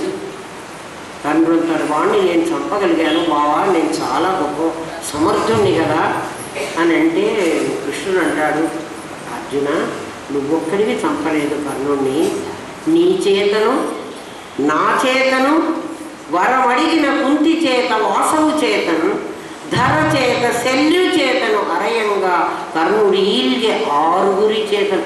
కర్ణుడు 6 వల్ల చచ్చిపోయినాడ్రా, నువ్వు నేను చంపినే కావాలి. అట్లా మనకి 6 గనక మనని జాగ్రత్తగా శపించగలిగితే మనం పరబ్రహ్మం అని ఒప్పుకుంటాం. మనం ఎవరు 6? కామం, క్రోధం, లోభం, మోహం, మదం, మత్సరం. ఈ 6 కనుక జీవుణ్ణి బట్టి భేదించేటువంటి శాపాలు, కర్ణుడికి శాపాలు ఉన్నట్టు మనకి జీవుడుగా ఉంటే ఈ 6 పట్టి బంధిస్తున్నారు మనని. కామం, క్రోధం, లోభం, మోహం, మదం, మత్సరం, ఇంకోళ్ళంటే పడకపోవడం, అలాంటివి. ఈ 6 మనం వదిలేయగలిగితే జీవో బ్రహ్మైవ నాపర, జీవుడు బ్రహ్మమే. ఈ 6 ప్లేస్లో ఏమొచ్చి కూర్చుంటాయి? షాద్గుణ్య పరిపూరిత. ఈ 6 ఒక్కొక్కళ్ళని పోగొట్టి ఒక్కొక్క గుణాన్ని నీకు పెడుతుంది ఆవిడ. దొంగవాడి కొడుకు సింహాసనం మీద కూర్చోగానే వాడు రాజు కాలేదు, అంటే రాజే, కానీ వెంటనే రాజు డ్రెస్ రాలే వాడికి. ఒకడు వచ్చి రాజుగారు వేసుకోవాల్సినటువంటి ఆ ముక్కుమల్ల ఆ పువ్వులు, అవేమిటి ఆ చెంకీలు నక్కీలు ఉండేటువంటి సొక్కా వేసేసాడు. ఒకడు వచ్చి రాజుగారు లాంటి పంచ కట్టేశాడు. ఒకడు తీసుకొచ్చి నెత్తిన కిరీటం పెట్టేశాడు. ఒకడు ఆ ఛత్రం చామరం, రాజలాంఛనాలన్నీ వాడికి వచ్చినాయి. నీకు రాజలాంఛనాలన్నీ వస్తాయి. అమ్మవారు నీ ఎంత వాడిని చేస్తుంది, ఆలోచించు, బాగా ఆలోచించమంటున్నాడు. రమ్య రాజీవలోచన రాజ్ఞి, రమ్య నిన్ను, రమ్య అంటే ఆనందింపచేసేది, రమింపచేసేది, ముంచేది అని అర్థం. దేంట్లో ముంచుతుంది? ఆనందాంబుధిలో, మహాబ్రహ్మానంద సాగరంలో నిన్ను ముంచుతుంది. ఎప్పుడు నువ్వు రాజ్ఞి అని ఒప్పుకుంటే, పద్మిని, అమ్మవారు మహారాణి శ్రీమన్నగర నాయిక. ఆమెని నేను లిమిటెడ్ వస్తువులు అడగకూడదు. ఏమడగాలి? నన్ను నీ అంత వాణ్ణి చేయి. రాజకుమారుణ్ణి దొంగవాడు ఏ ఉద్దేశంలో తీసుకొచ్చాడు? వీడిని రాజు చేయాలని తెచ్చాడు. నేను ఇస్తే ఒక 10 ఊళ్ళు ఇస్తాను దొంగతనం చేసుకోవడానికి. వీడు రాజు కొడుకు అనేది రుజువు అయితే 10 ఊళ్ళే రాజు వీడిని దొంగతనం చేస్తే జైల్లో పెడతాడు అన్న భయం లేదు. వీడికి ఏ వస్తువున్నా తీసుకోవాలి అనిపిస్తే రాజుగారు నన్ను బంధిస్తారేమో అన్న భయం ఇదివరకు ఉండేది దొంగవాడుగా ఉన్నప్పుడు. ఇప్పుడు వీడికి ఏ వస్తువు కావాలంటే వాడు ఆ వస్తువు స్వామి రాజా అది నీదేను తీసేసుకొని ఇచ్చేస్తాడు. ఆలోచించు. నువ్వు అడిగితే పరిమితం అయిపోతావు. నువ్వు అడగకుండా ఆ సింహాసనమే నాది అను అహంకారంతోన అమ్మా నేను నీ కొడుకుని, నువ్వు ఆ బ్రహ్మకీటకనివి, నన్ను నీ కొడుకుగా డిక్లేర్ చెయ్యమ్మా. అవి డిక్లేర్ చెయ్యండి మరి నువ్వు అంగీకరించటం లేదు కదా. ఇన్నాళ్ళు ఉన్నవాడు వాడు ఆ బందిపోడు దొంగ కొడుకుగానే ఉన్నాడు కదా. అందరూ గుర్తించేవాళ్ళు అలాగే గుర్తించారు. వాడు కూడా అదే అనుకుంటున్నాడు. ఎప్పుడైతే రాజకుమారుడు అని వాడికి ఒక ముద్ర స్టాంప్ పడిందో ఇంకెప్పుడే మాట్లాడు. నిన్న మొన్న మన గుడిలో ఉండి మనతో పాటు దొంగతనం చేసిన వాడు ఇప్పుడు రాజుగారా? మనందరం కూడా అంతే. బ్రహ్మం అవ్వడం ఏదో కష్టం కాదు, మీరు ఆల్రెడీ అయి ఉన్నారు. మరి ఎందుకంటే మాకు తెలియలేదు. దొంగవాడి చేతిలో ఉన్నంతకాలం మీకు తెలియదు. వీడు ఒక జాలు పరిచాడు మీ మీద. అమ్మ ఒక జాలు పరిచింది, నువ్వు నా కొడుకువి అని చెప్పింది. చెప్పడమేనా ఆవిడ ఇంకేం చేసింది తెలిసిన? మీ అమ్మ ఎవరినైనా చెప్పు. 3 ఏళ్ళు వచ్చినప్పటి నుంచి ఆమె అంటుంది ఇప్పుడు తప్పిపోతే నా పేరు చెప్పాలి, అందుకు వాడికి నేను పేరు నేర్పించాను అంటుంది ఆమె. నేను అసలు తప్పే పోను, నీ పేరు ఎందుకు చెప్పావు? తప్పిపోతే కూడా నేను పరమాత్మ సంతానాన్ని నేను చెప్పుకునేవాడిని కదా. ఆ పరమాత్మే వచ్చి నన్ను తీసుకునేవాడు అంటాడు వీడు అల్లే. వీడంటే అప్పుడే బాగుండే. అమ్మవాడికి అందుకు చెప్పింది, నీ పేరేమిటి? ఫలానా పేరు. మీ అమ్మ ఎవరు? ఫలానాది మా అమ్మ. మీ నాన్న ఎవరు? ఫలానా వాడు మా నాన్న. మీ ఊరేది? ఫలానా ఊరు మా ఊరు. మీ అడ్రస్ ఏమిటి? మా అడ్రస్ ఇది. నిజంగా మన అడ్రస్ ఏదో చెప్పమంటారా? నా తద్భాసయతే సూర్యో నా శశాంకో నా పావక. అక్కడ సూర్యుడు ప్రకాశించడు, చంద్రుడు ప్రకాశించడు, అగ్ని అసలే ప్రకాశించదు. యద్గత్వా న నివర్తంతే, అందులోకి వెళ్ళిన వాడు తిరిగి రాడు. తద్ధామ పరమం మమ. సూర్యకాంతి ప్రకాశించని చోటు ఎక్కడుందో తెలుసునా మీకు? ఎక్కడైనా సూర్యుడి కాంతి పడుతుంది. సూర్యుడి కాంతి అంటే ఎండ పడకపోవచ్చు. సూర్యుడు అక్కడ ఉదయించాడు అంటే మన ఇంట్లోకి తలుపులన్నీ మూసుకున్నా ఒక వెలుతురు వస్తుంది. మరి సూర్యుడు వచ్చినట్టే. నా తద్భాసయతే సూర్యో, సూర్యుడు ప్రవేశించడానికి వీలుగాని స్థలం నీ లోపలే. నువ్వు అంతర్ముఖం అయిపో. అక్కడికి సూర్యుడు రాలేడు, చంద్రుడు రాలేడు, అగ్ని ప్రకాశించదు. కానీ నీ ప్రకాశం ఉంది. ఎక్కడుందండి నా ప్రకాశం? అంతా చీకటే కదా. నేను నా లోపల ఏముంది అంటే చీకటే కదా. చీకటి ఉంటే మీకందరికీ కళ వచ్చింది కదా. కళ తెలుసు కదా. కళ ఏ వ్యక్తుల్లో చూశారు కదా మీరు? కళ వచ్చిందా రాలేదా? కళలో కటిక చీకటి ఉందా? కటిక చీకటి ఉంటే మీకు ఆ గార్డెన్ కనిపించిందా? దానిలో పూలు కనిపించినాయా? దానిలో దొంగవాడు కనిపించాడా? మీ గొంతు పిసికాడా? అక్కడ ఒక కాంతి ఉండాలా అక్కర్లేదా? ఆ కాంతి ఎక్కడి నుంచి వచ్చింది అనుకుంటున్నారు? మీ లోపల కాంతి. అది సూర్యకాంతే, అది చంద్రకాంతే, అది ట్యూబ్ లైట్ కాంతే. మరి అది ఏం కాంతి? లేదా ఉంది. ఆ లోపలికి వెళ్ళు అంటే అంతర్ముఖంగా. అంతర్ముఖ సమారాధ్య బహిర్ముఖ సుదుర్లభ. అమ్మవారికి ఇంకో పేరు అంతర్ముఖ సమారాధ్య. నువ్వు అమ్మ దగ్గరికి పోవాలంటే ఎక్కడికో బయటికి తిరగక్కర్లేదు, ఊళ్ళోకి వెళ్ళక్కర్లేదు. మీ ఇంట్లో, మీ గదిలో, నీ మంచం మీదే కూర్చుని అంతర్ముఖమైపో, నీ లోపలికి నువ్వు వెళ్ళిపో. ఇప్పుడు బయటికి వెళ్ళడం నీకు అలవాటు. మనస్సు ఒక్క క్షణకాలం ఇస్తే బయటికి పోతాను. బయటికి ఎవరి మీదకి పోతుందో తెలుసునా? విషయాల మీదకి పోతుంది. అన్ని వస్తువులని పట్టుకొని వస్తుంది.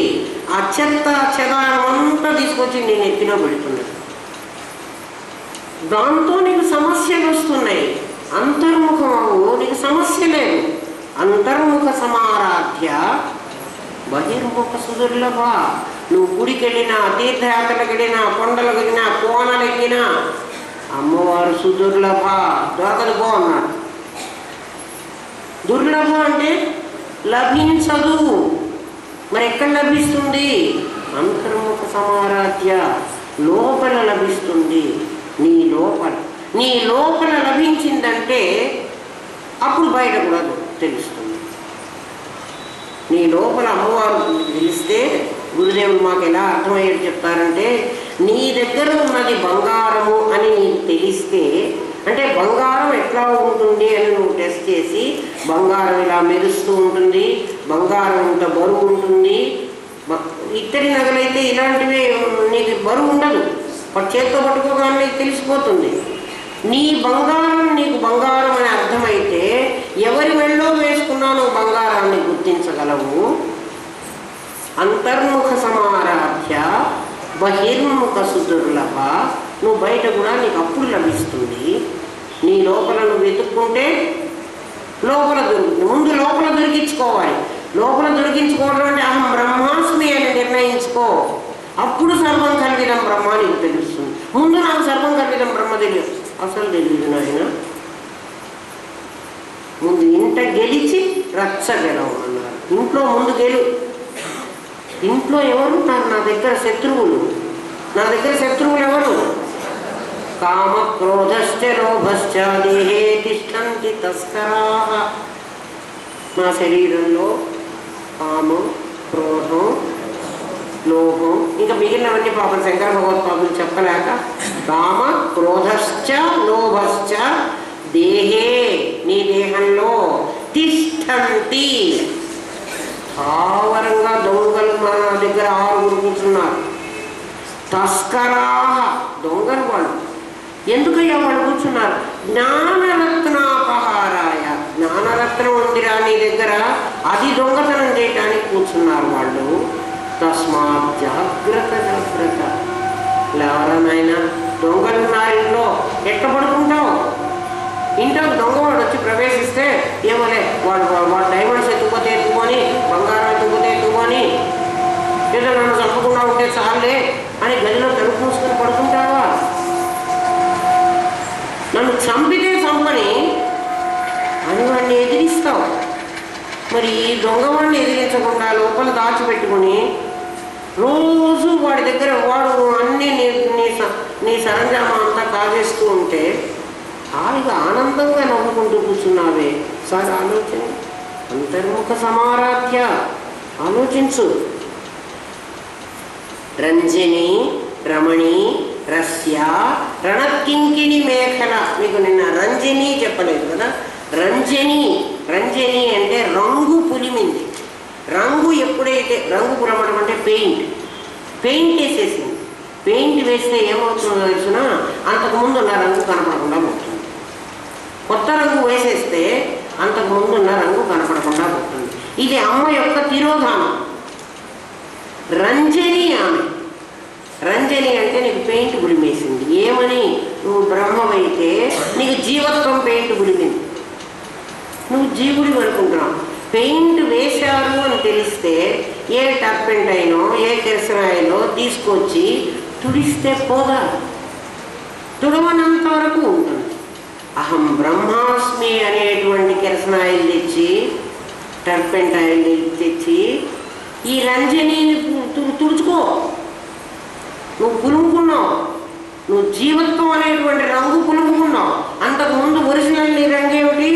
నువ్వు బ్రహ్మస్వరూపుడివి. మీరు చెప్తున్నారు కానీ మాకు నిజం తెలియలేదండి. నేను చెప్పడం కాదు నాయన. బ్రహ్మ సత్యం జగన్మిథ్య జీవో బ్రహ్మైవ నాపర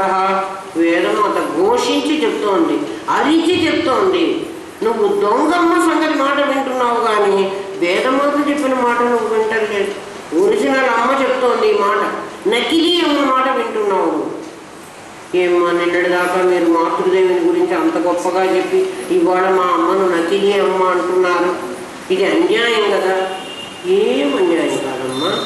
మీ అమ్మ తాను నేను ఈ వేషాన్ని అని అనుకున్నంత వరకు ఆమె నకిలీ. ఆమె నేను కూడా ఈ వేషాన్ని కాదు అనుకుంటే ఆమె కూడా లలితా పరమేశ్వరే. నేనేం కాదన్నానా?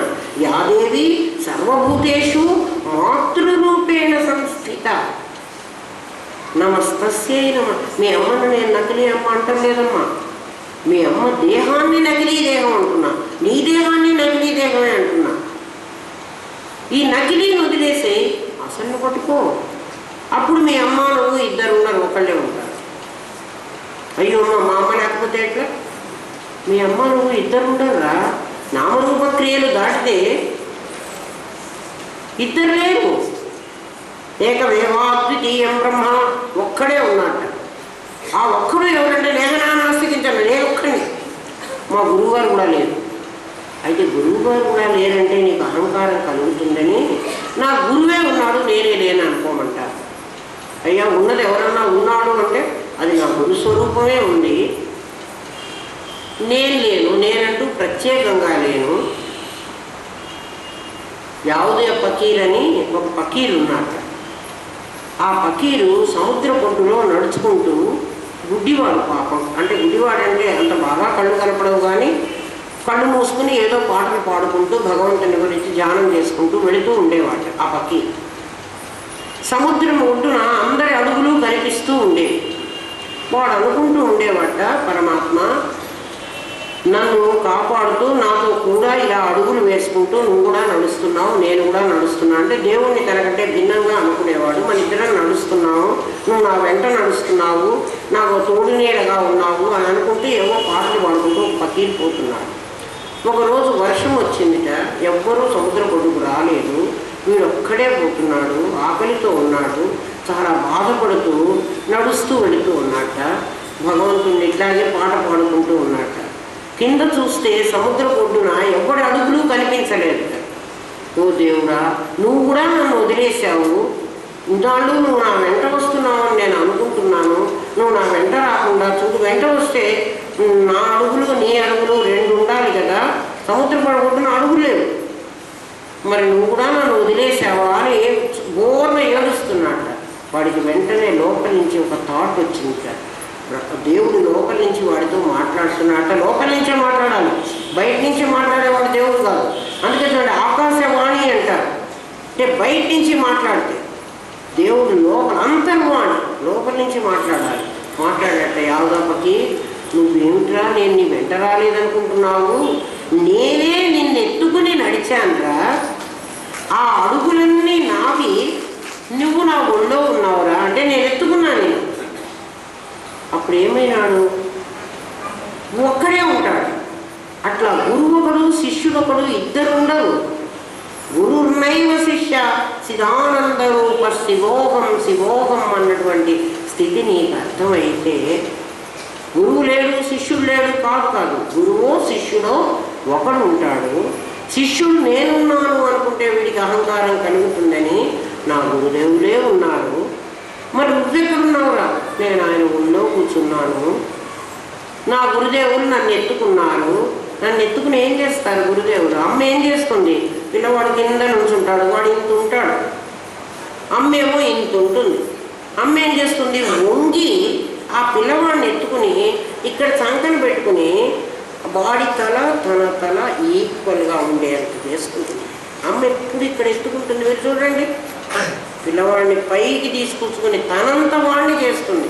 వాడు తనంత వాడు కాకపోయినా అది అమ్మతనం, నిజంగా పరమేశ్వరి అది. ఆ అమ్మ మిమ్మల్ని అందరినీ కూడా అంత వాళ్ళనే చేస్తుంది. ఇంకో 20 రోజుల్లో మనం ఆ అమ్మ యొక్క ఆ మన్ని పైకి తీసుకెళ్ళిన స్థితిని మనం కనుక్కోగలిగితే, నిజంగా అమ్మని గుర్తిస్తే, మళ్ళీ మీ అమ్మను నకిలీ అమ్మ అని వెళ్ళగొట్టానని అనుకోకండి. మీ అమ్మలోనే ఆ అమ్మ ఉంది.